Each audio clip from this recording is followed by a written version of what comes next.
Oh, hey everybody who is watching live and also who is watching the recording. I wanted to welcome you out tonight. I have a special guest that I'm going to introduce you to, who's been a friend of mine for a couple of years.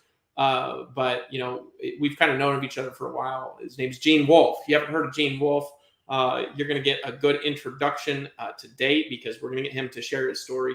Gene is really just he's an affiliate marketing rock star. He really is. He gets results in everything that he does. He's helped people build out big YouTube presences. He's done marketing. He's done marketing service for people. He's done affiliate marketing. He's built teams of network marketing. He really knows his stuff, right? He's practical and he knows how to teach people how to get results. He's actually a motivational speaker as well. Speaks to kids in basketball camps. I mean, he's going to share his own story. And right now he's doing a lot of things in e-commerce. And that's been kind of his transition, more product-based models. And so he's kind of focused there right now. So today, what we're going to do is we are going to pick his brain a little bit, find out a little bit about his story and a little bit about what he does. And Gene, thank you so much for coming out here and sharing a little bit today. Yeah, brother. I was really happy that you asked me because, you know, since like I first came into the industry back in 2008, 2009, when I was part of Global Domains International, that's when I started seeing you online, right? That's Right. like back when I was at, and that's like back in the MLSP, and you guys were first launching. And I seen you all over YouTube and stuff too. Like you were into YouTube when I just started getting into YouTube around that same time. And yeah, it was like it's nice to still to know you now, right? And Yeah. to have It's these been long conversations and stuff with you as well, right? Yeah. Yeah. Well, I mean, you were there. I mean, back in the days when I was having a hard time, Yeah. you were somebody that was there and you talked to me and everything like that, and I really Yeah. appreciated that. So, Yeah. tell us a little bit about you. I mean, like talk about your background for the people that don't know you. Who are you, and Yeah. you know, Well, where do you so I'm indigenous. I identify as in I'm indigenous, right? Um, my mother's full Native American, and my Uh-huh. father is Indonesian, French, and then he's got like German stuff, a bunch of other stuff in him, right? And so I grew up with my mother though. My father was a part-time father. He did his best. My mother grew up in the um, very harsh um, residential school system, right? Have you heard of the residential school The system? residential school. So what it is like back in the days from about 1890 to about 1990s, they used to take all the indigenous children from the reservations and stick them into Christian and Catholic residential schools, which were like um, imprisonment camps for kids, right? So they used to say there it was for to colonize and kind of um, wash the Indian out of them is what they used to say. Take the Indian Really? out of them, right? And so, but in these like camps and stuff, they were pretty much like enslavement camps for children, for indigenous children. And my mother was part of that, right? And so that's where I came from. I came from that intergenerational trauma from my mother.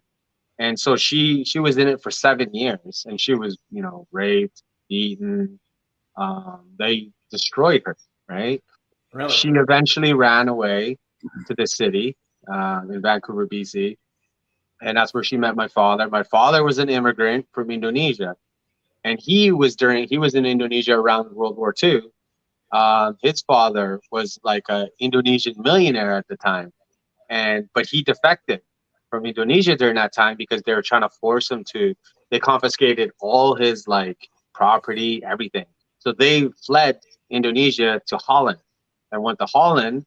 He stayed in Holland from the age of like I think it was like 10 to 18, 19 years old or something, 20. And Mhm.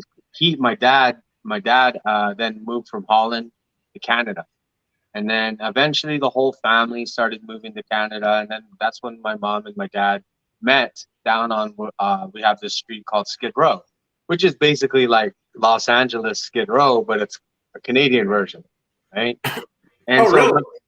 yeah, and so my father was They a call bouncer. it Skid Row. Like they call it Skid Yeah, Row in it's Canada. called Skid Row in Vancouver, BC. So you can look it up. It's really bad.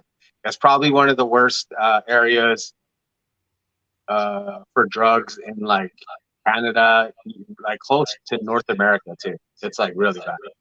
Um, so my father, uh, he actually did time. He did. My father went to jail for 4 years, 5 years for manslaughter, right? And because he killed a guy, he beat him to death. Um, and so he had to do time. And that was before he met my mother. He got out, he was a bouncer. They met. During that time, my mother's going through like a really hard time in the from the system because she has a lot of trauma from the system, right? The residential school system. And so that really destroyed her. And me and my brother, uh, we experienced the trauma of my mother, what she went through. We were put into foster homes. Um, I watched my mother drink all the time. When I was like 13 years old, I had to pull the needle out of my mama's arm a few times, right? And call the ambulance to revive her. Like I've seen some really shitty shit, Yeah. you know, and it was really tough. So my identity at that time, I didn't know what my identity was. I didn't know I was indigenous. I didn't know I was native.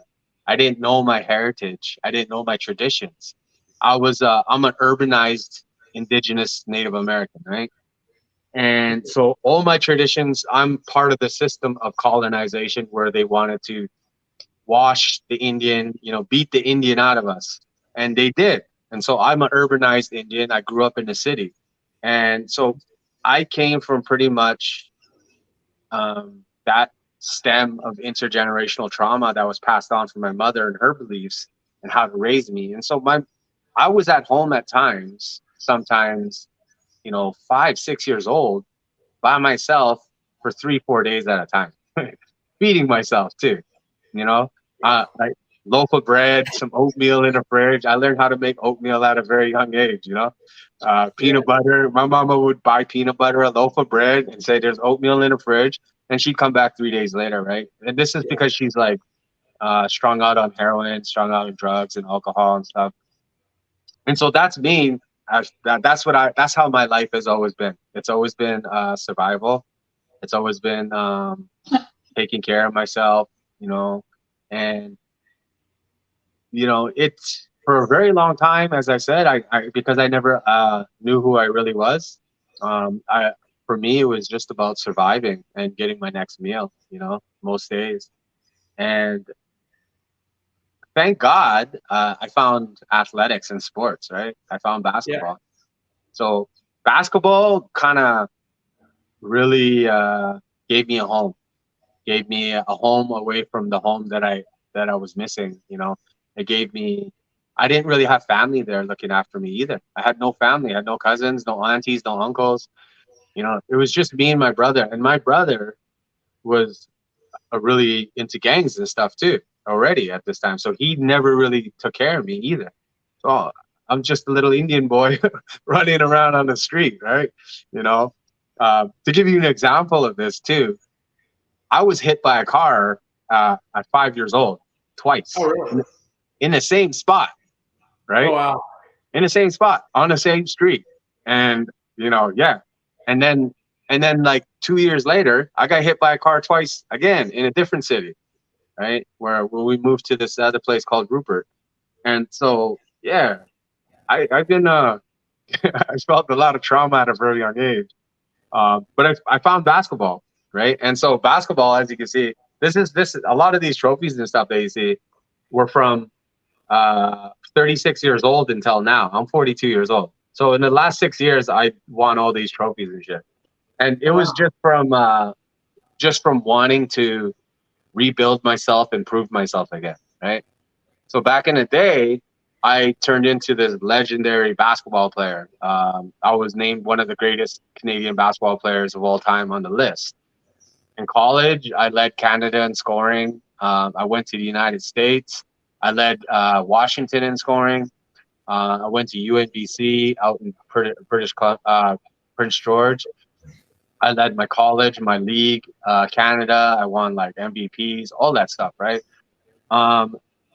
And during this time, I'm actually, still going through a lot of shit, addiction wise too, because after my mother died, when I was 18 years old, right? So I was kind of left on my own at that point. And my father, he didn't really do shit. Even my mom died, I was helping take care of my father because my father was, I don't know, he was just kind of depressed on his own. Like couldn't do anything, right? He was handicapped, bad knees, overweight, diabetic. Eventually he died from cancer, right? But at 18 years old, my mother died. And that really kind of hit really hard for me, right? That's, even though I'm like this all-star basketball player coming out of high school, it really hit home because like I didn't really have another parent there to console me. I didn't have anybody there to help me. And so, but there's one thing I understood. I understood how to become great, right? And I learned from the pain that I went through, a lot of the pain and trauma that I went through, I started streaming that energy into my skill set, into developing my skills and evolving my talent, right, for basketball. And eventually I started, affirming to myself, I started making affirmations to myself. I want to be the greatest basketball player to ever play. So I started training like that. And I started putting in the effort and the work ethic and all that stuff. And I got to a point. So I was actually recruited in the NBA when I was about 22, 23 years old. And Really? yeah, I was recruited to go play with the Lakers, Grizzlies. I was recruited to go to this Division I camp when I was 22 years old. And no, 20, was it 23 years old. And I was the number one player in the camp. And these are all fourth year graduates in Division I, right? So these guys are all, a lot of them are going to the NBA. Now, when I went there, there's like 45 players there. I was they named me the number one player out of everybody, right? And I played in the All-Star game. I talked to the Lakers scout, the Grizzly scout, Utah scout, and they wanted me to come play, right? Now, when I talked to the Lakers scout, they wanted me to come out and they wanted me to put me into a couple CBA exhibition games, and then they wanted me to come to their training camp as well. But one of the things that I did, because I didn't have guidance, I didn't have nobody there to help me, to tell me exactly what to do. I kind of just, my mindset was like, I should finish school, right? That's what I was thinking. I should finish school. And so I didn't know exactly what I wanted to do. And here I didn't realize the massive opportunity I had, and that is lack of masculine energy around me. I didn't have that guidance from my father to sit there and tell me, listen, boy, you need to go do this and this and this, right? For me, I kind of just thought maybe I should finish school. Maybe I should do this, right? And at the end of the day, I realized school didn't really do shit for me, to be quite honest. Straight up, it didn't really do shit for me. Right? You don't make any money from what you learned in school? No, nothing. Actually, literally nothing. I made no money from anything that I learned how to read a couple books, Even then, I've always had the ability to read at a very young age. When I was like 6 or 7 years old, I was already reading, right? But yeah, to be quite honest, I never really learned jack shit from school. I only went to school to play basketball, pretty much. But I did okay in school. I did okay. I think I'm like, if I went back to school now, I could still get my degree. And I think I'm like 25. 30 credits short, so I'm about a year and a half away from the degree, maybe 2 years. But I wouldn't do it. I wouldn't go back to school because it's a waste of fucking time. I'll just be putting myself more in debt. And when I could actually use that fucking money, excuse my language, anybody's offended by my, that's just You how can I talk talk. however you want to. Yeah, that's how I talk. That's just how I talk. But what I've learned is like, I put so much money into school. If I had any real guidance during that time, if I had a David Wood or somebody around me during those times with that type of, knowledge and stuff, I would have took all my fucking money that I put into school and I would have started a business with it. Right? That's what I would have done. But I didn't do that because I didn't during this time. I grew up in the 90s, 2000s area, and that was just the beginning, the infancy of the internet when it started just booming. People could still buy Google shares and they would have been gazillionaires now, right? Yeah. Yeah. Yeah.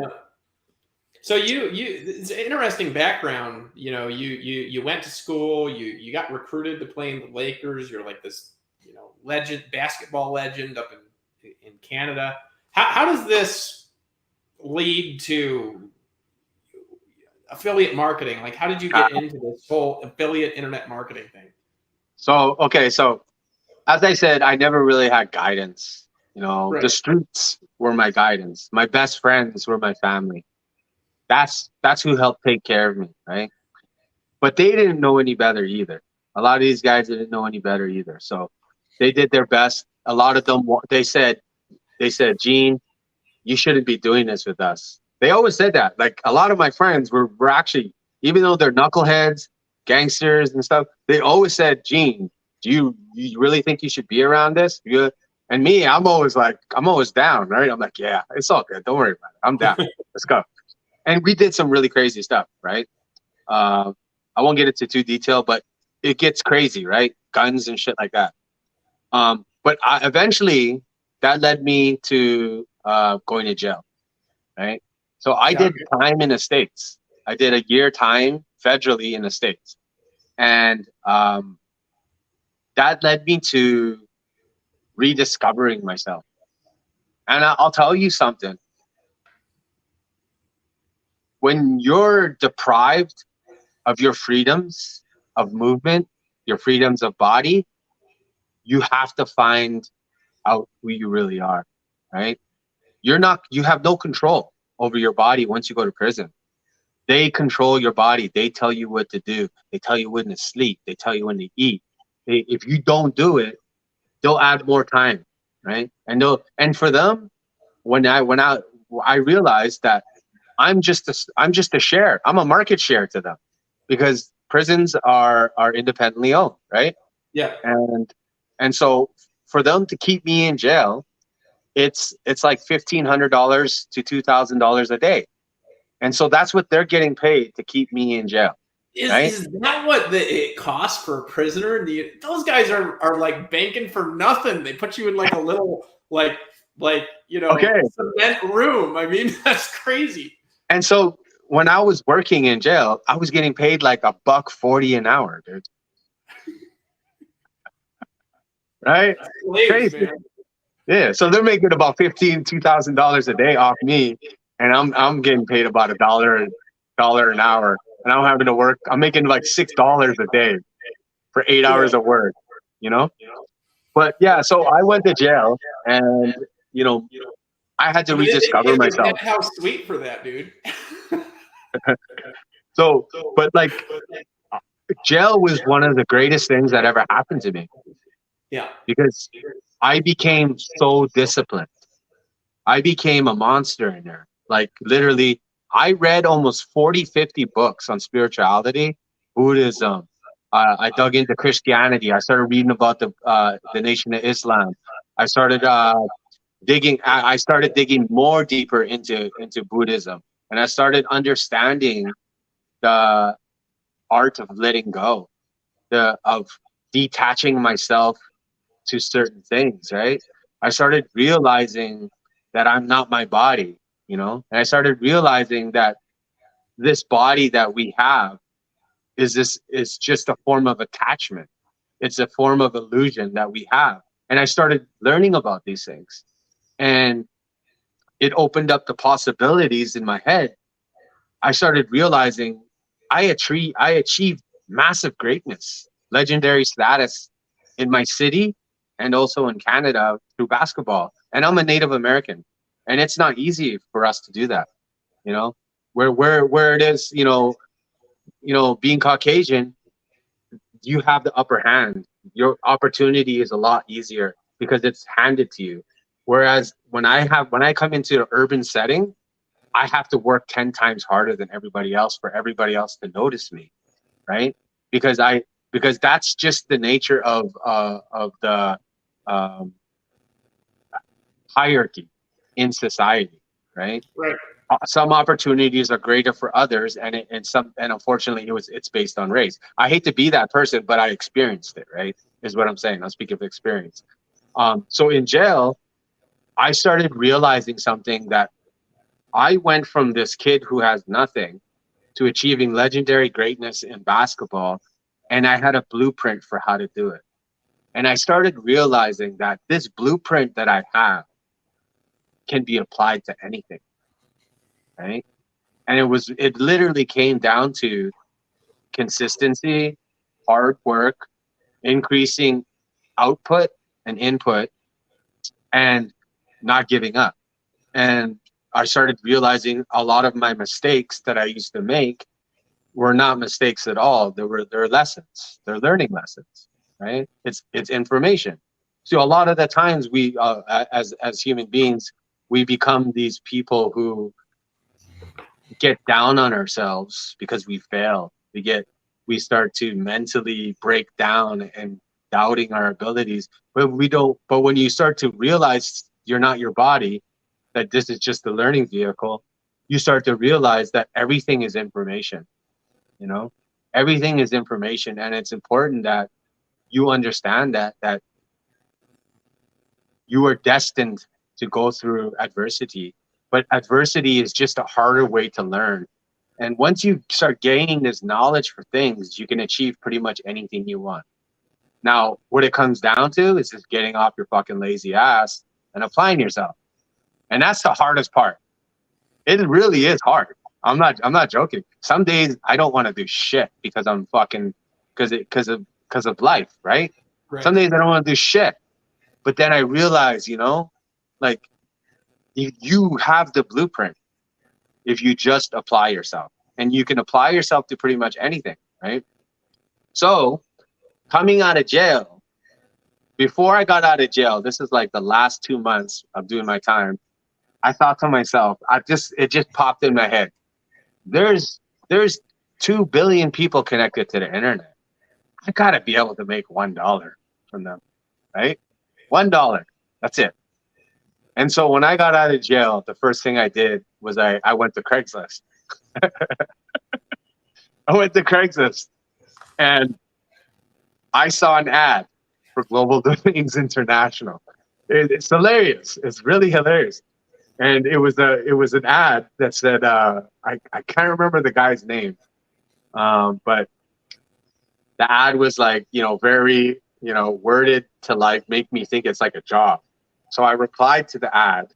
I thought it was a job, and then the guy, it went from being a kind of sounding like a job to just affiliate marketing, network marketing, MLM.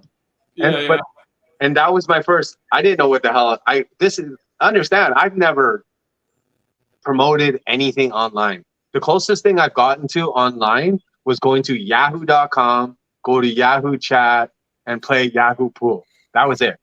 That was pretty much it, right?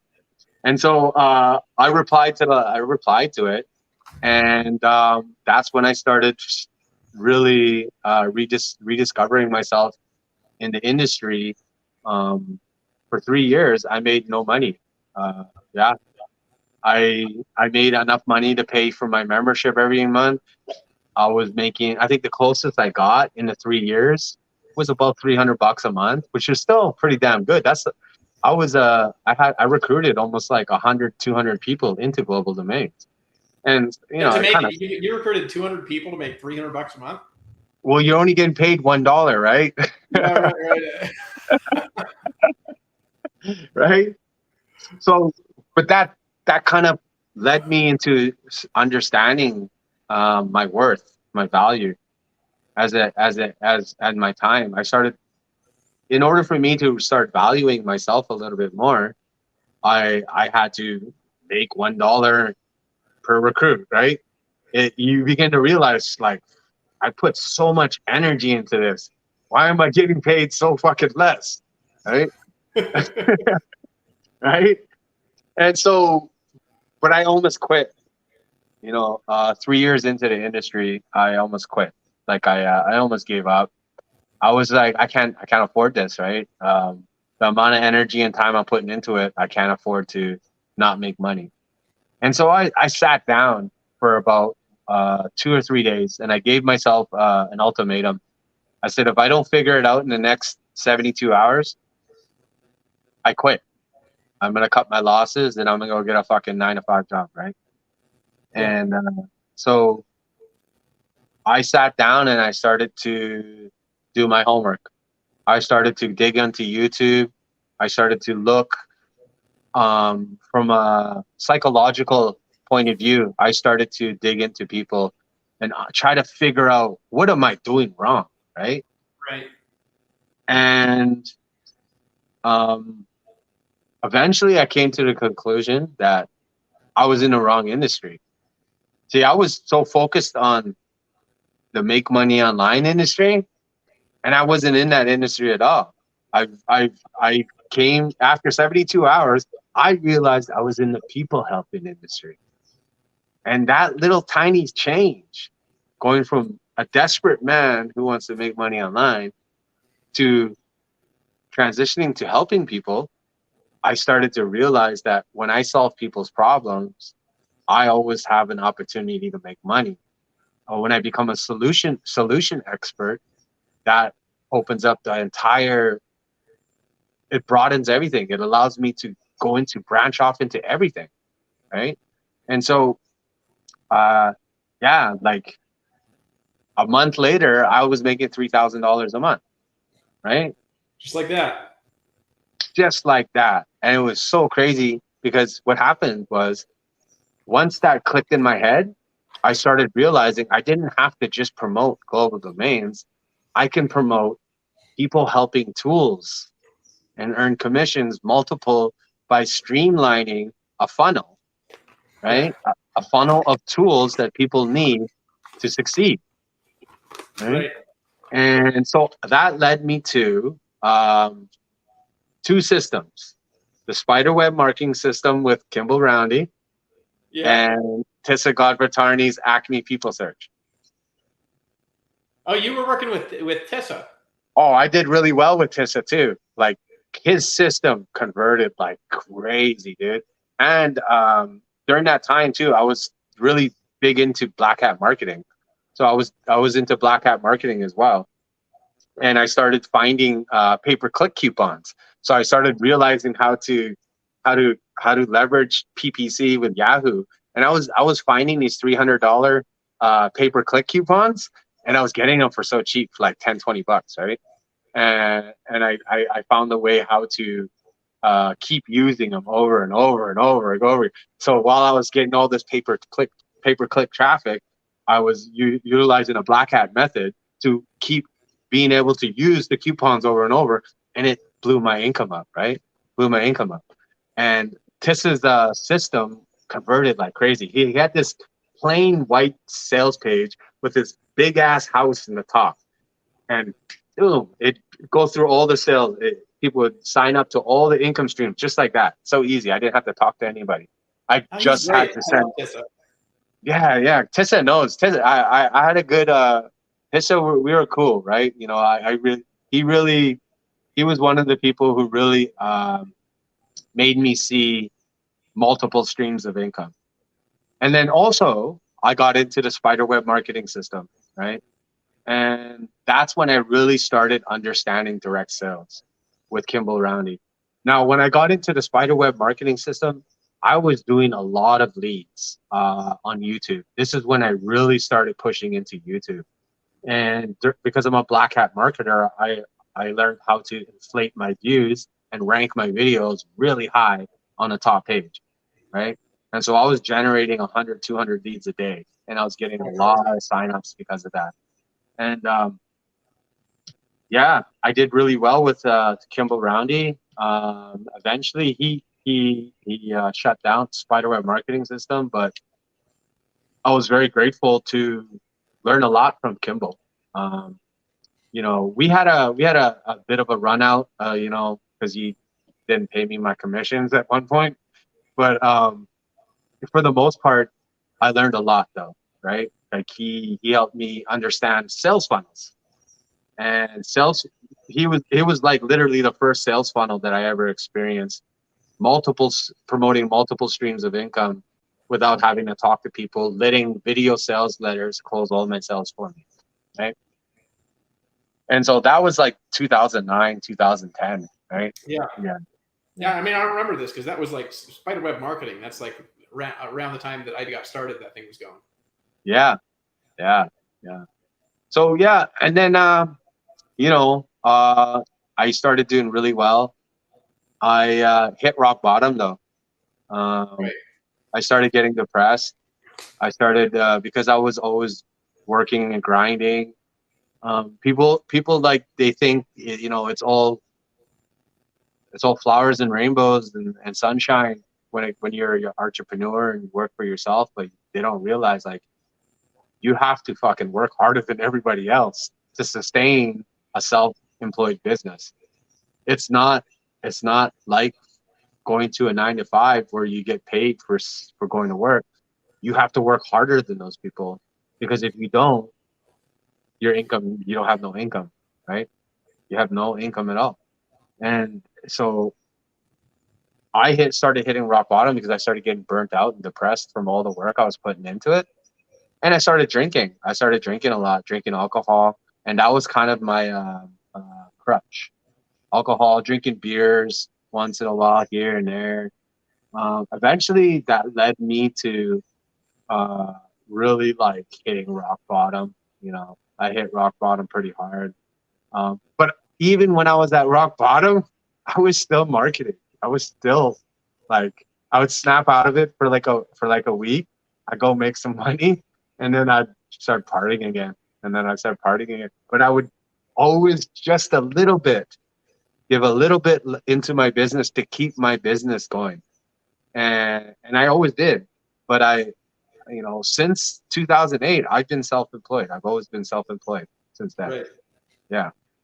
Um, but I hit rock bottom, and so eventually that led me to uh, rediscovering myself again, learning how to reinvent myself. And so what I discovered was the main reason why I became depressed.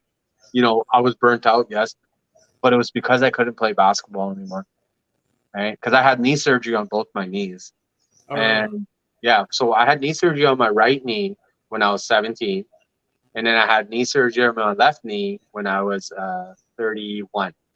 And that's really a lot. My doctor thought, he's like, hey, your career is done, right? And everybody that used to cheer for me and say, oh, you're amazing basketball, blah, blah, blah, they're all talking too, right? Oh, he's washed up. He doesn't play basketball anymore. And so I started listening to all this.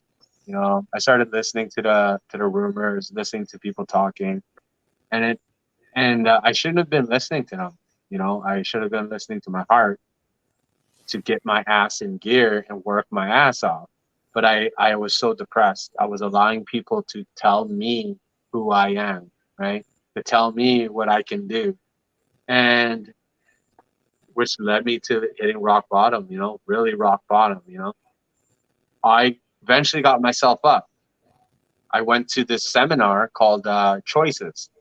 And Choices was a seminar that teaches people how to start removing the tapes, the things that are stuck to us, not just from our parents, but that we gain through life, right?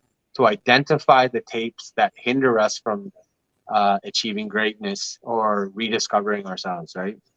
And so what they called me, I had a nickname, and everybody gets a nickname at this seminar, right?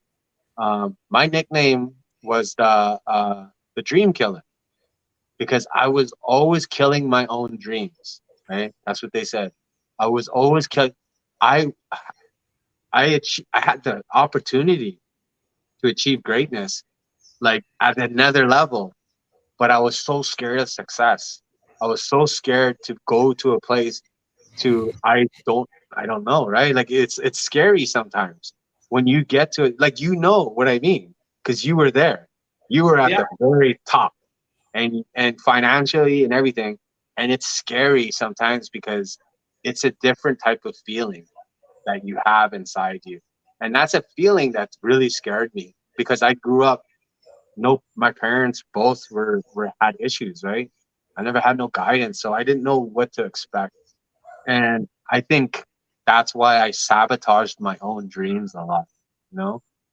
And yeah, so, but that led me to, you know, going through the seminar, I realized that, man, I was great. Like, I was legendary. Remember when I said, I know Yeah. the blueprint. I have the Yeah. blueprint. And it started clicking in me. You know, I did it. I hit the top before. I can hit the top again, right?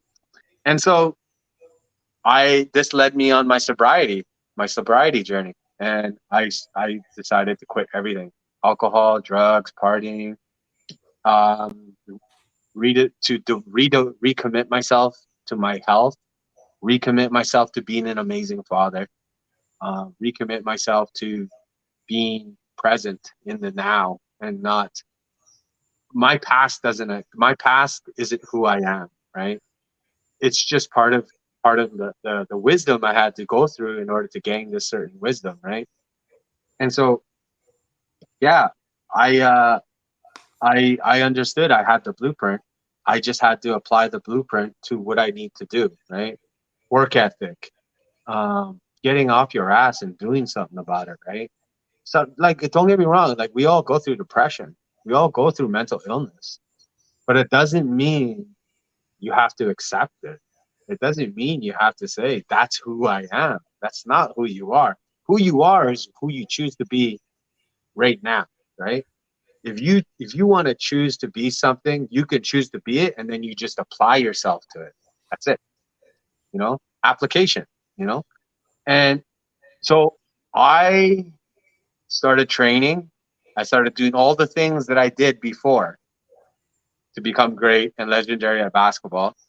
I said the one thing that I wanted to do was I wanted to be great again at basketball, right? And eventually I did. I like all those trophies came at 36 years old. I won all these. We're talking like 17, 18. I mean, there's like maybe 50 or 60 trophies there that I got from basketball in 5 years. In 4 or 5, no, 4 years. In 4 years' time, I got that, right? And my business too. My business, I started joining different direct sales. I did like 50K in Easy One Up. I started joining all these different affiliate, and I was just fucking killing it and everything because I kept applying the blueprint. I kept applying the blueprint, right? And rinse and repeat. And like, quite literally, it made me understand something that, you know, even meeting people like you, I've known about you for a very long time, right? Um, you achieved, what, 200 million, you said, right? Yeah. Yeah. Could you fathom even achieving that as a normal person with the mindset of a normal, regular person? You couldn't, right? No, there's something like that would never even cross the normal person's mind. You know what I Yeah, mean? it They doesn't do their work, process. they come back, they get a check, they deposit it. You know. Yeah, it doesn't process in your head. Like, I'm going to make $200 million, right? And it doesn't process. The regular person doesn't think like that. But the thing is, it's possible. It is possible. But you have to have the right mindset. You have to remove all the self-sabotaging things that we do to ourselves.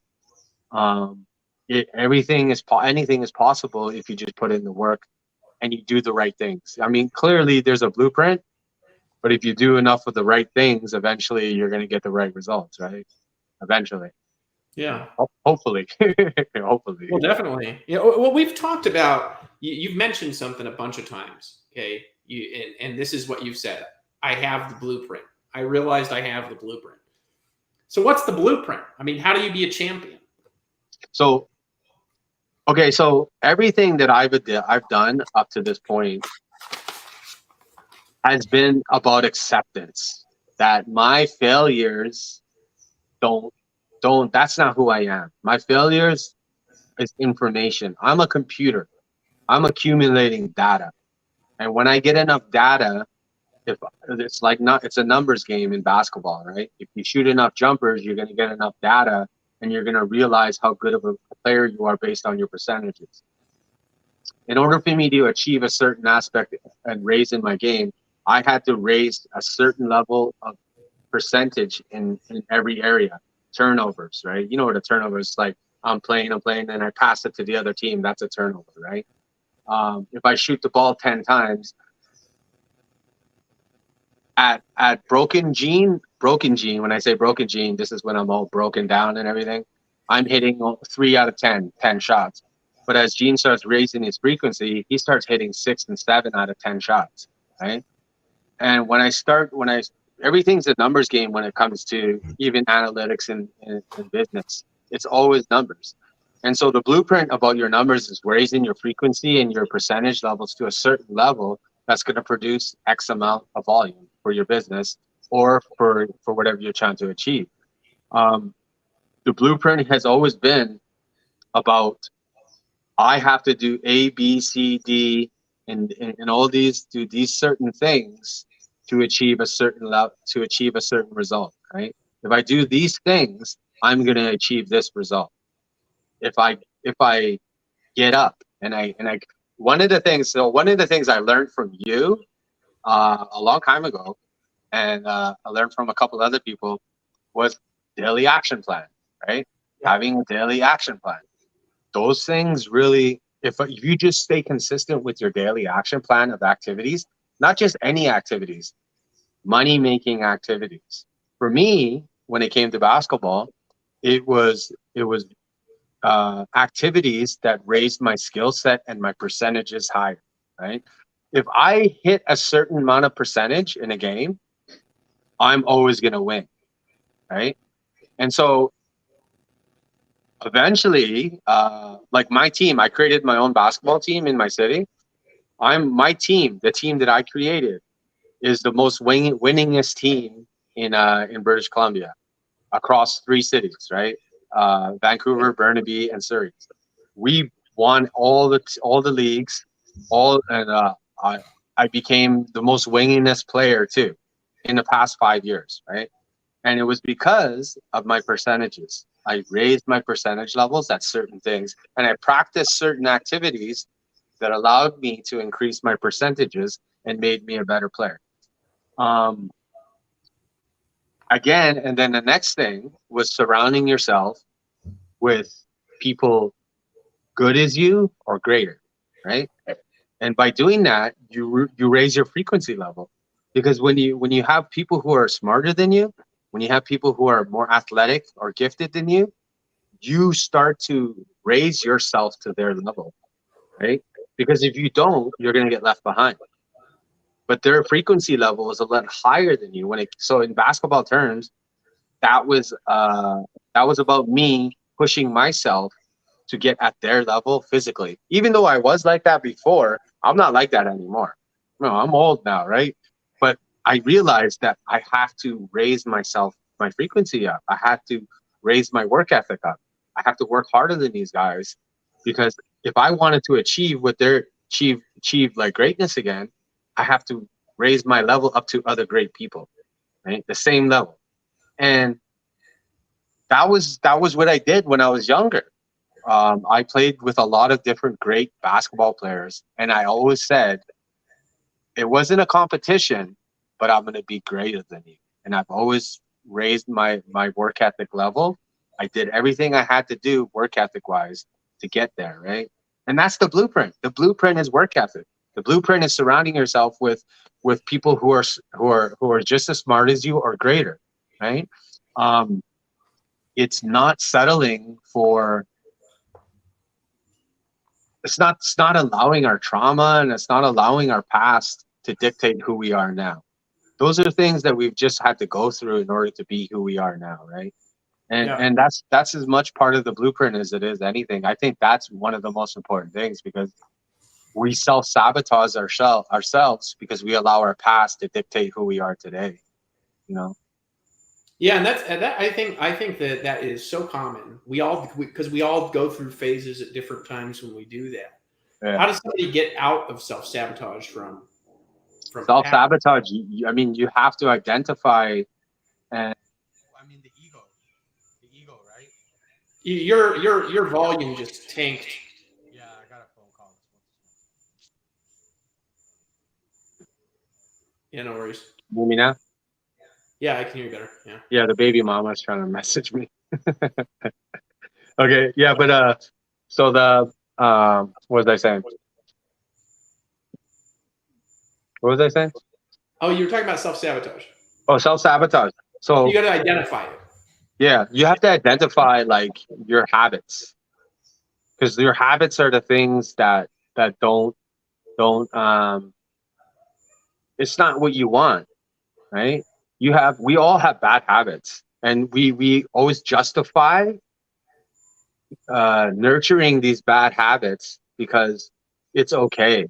But if you want to remove the self-sabotaging activities that you do, you have to identify these things. And when you identify these things, it's going to allow you to remove them. And that means removing it from your daily action plan, removing it from your daily activities, right? Mine was alcohol. Mine was also surrounding myself with people who just don't. Whoa, that was pretty big. Yeah, that was a pretty large bug flying around in here. I don't actually even know how it got in here because the windows are shut. Oh, just 1 second here. Give me a second. Yeah, no worries. Got a giant bug. This is a common thing in my videos, actually. Like, I used to do like videos outside, and a bug would like hit me in the face. There it goes. It just landed on my computer. So yeah, the ego will tell you in your head that it's okay to have these bad habits, to have these things that are not good for you, but you say it's okay, right? You always say it's okay. And if you want to remove these barriers from your journey, and so you can achieve whatever you want to achieve, you have to lose your ego, because the ego forces you in your mind to attach yourself to these things and not, right? And you won't let go, right? Oh my God, Jesus, really. Hang on, just give me. That's all right, man. That's all right, man. The girlfriends are calling. Yeah, Okay. it happened. Okay, give me 1 second. Am I still on? Yeah, you're still on. Anyways, while I'm waiting for him to come back on, I'm just gonna recap. Am I back? I'm here. Yeah, you're back. Yeah. Yeah, you're here. Can you hear me? Yo. Hello? Yeah. Can you hear me? Yes. Can you hear me? No? Wait. Yeah, the mic's not. I can't hear you. Oh no, I can hear you just fine. I can hear you fine.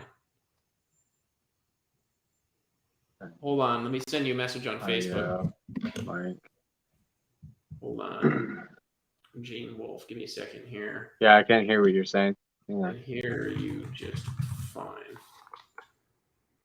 Yeah, hold on just 1 second here.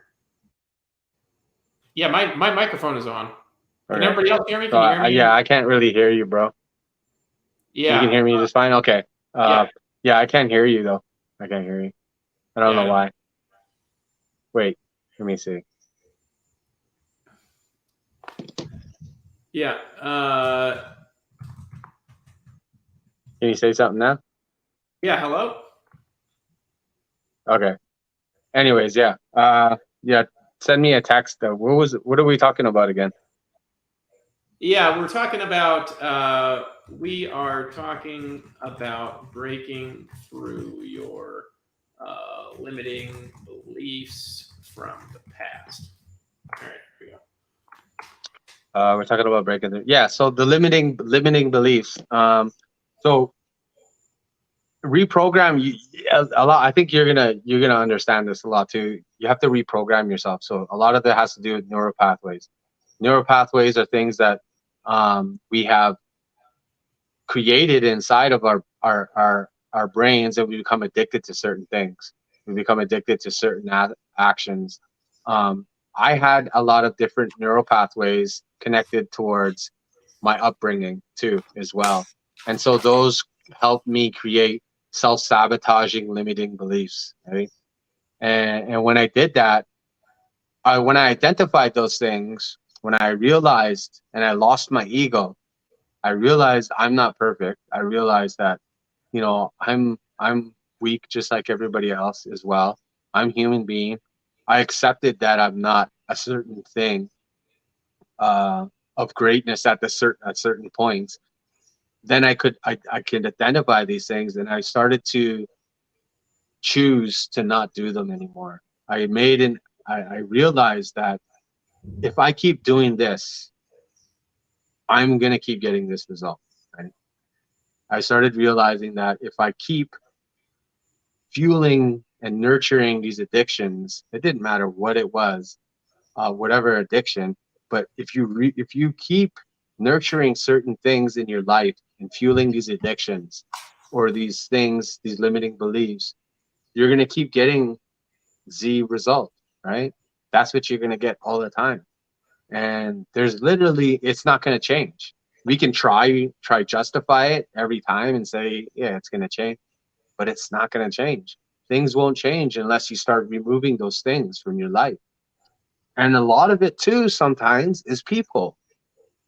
We surround ourselves with certain people who are very toxic for us, but we always justify that it's okay, right? We always justify that, right?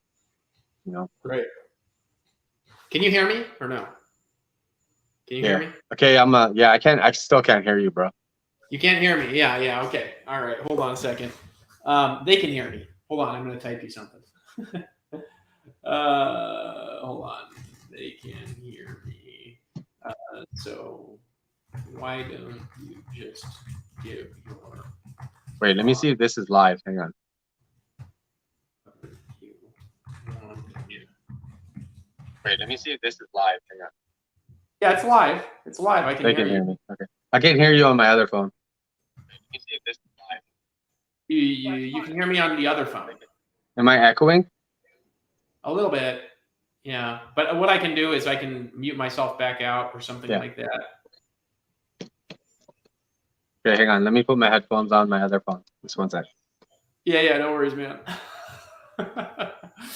Hey, there's always a solution to every problem, right?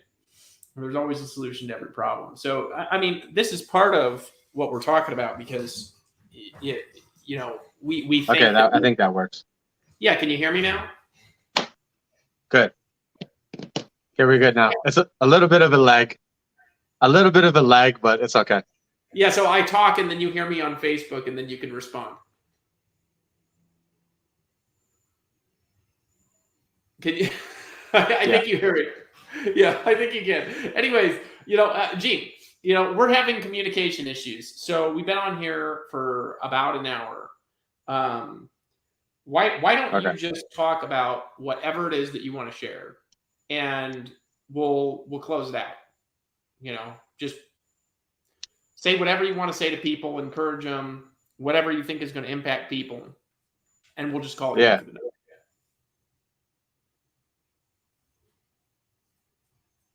All right.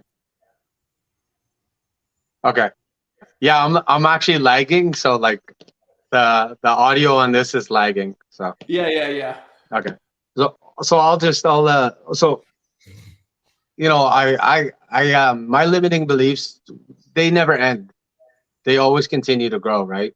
But it's always up to me because of my ability to identify certain things. I can catch things early, and I can make different changes in my life all the time.